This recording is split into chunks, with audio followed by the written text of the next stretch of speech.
तो दोस्तों फाइनली यहाँ पे एनटीपीसी टाइपिंग टेस्ट रिजल्ट आप लोग को दोस्तों कैसे डाउनलोड करना है। सबसे पहले कोई भी ब्राउजर ओपन कीजिए। सिंपली उसी ब्राउजर में आप लोग को दोस्तों टाइप करना है यहाँ पे आर के रिजल्ट। सो आर के रिजल्ट टाइप करने के बाद सिंपली आप लोग को सर्च करना है। फिर दोस्तों आप लोग को यहाँ पे देखने को मिलेगा rkresult.com। दोस्तों फटाफट आप लोग को इसी पे क्लिक करना है।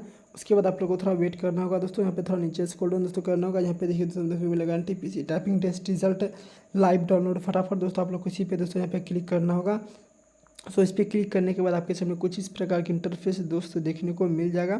फिर आप लोग को यहाँ पर सीधे नीचे स्क्रॉल डाउन करना है। तो यहाँ पर सभी जानकारी आप लोग को देखने को मिलेगा। तो इसी प्रकार से आप लोग को सीधे यहाँ पर नीचे स्क्रॉल डाउन करना है और किस प्रकार से आप लोग यहाँ पे रिजल्ट को डाउनलोड करना होगा दोस्तों, वो भी यहाँ पे स्टेप आप लोग इसके माध्यम से आप अपने रिजल्ट को दोस्तों डाउनलोड कर पाएंगे। इसके अलावा दोस्तों आप लोग यहाँ पे लिंक भी दोस्तों पे प्रोवाइड किया गया। दोस्तों आप लोग देख सकते हैं कि मोस्ट इंपॉर्टेंट लिंक है। यहाँ पे डाउनलोड लिंक एक्टिव दोस्तों कर दिया गया है। सर्वर 1 सर्वर 2 किसी एक सर्वर के भी माध्यम से आप अपना रिजल्ट को डाउनलोड कर पाएंगे, क्योंकि अभी ऑफिशियल वेबसाइट पर भी रिजल्ट यहाँ पर चेक अभी नहीं हो रहा है, क्योंकि सर्वर प्रॉब्लम हो रहा है।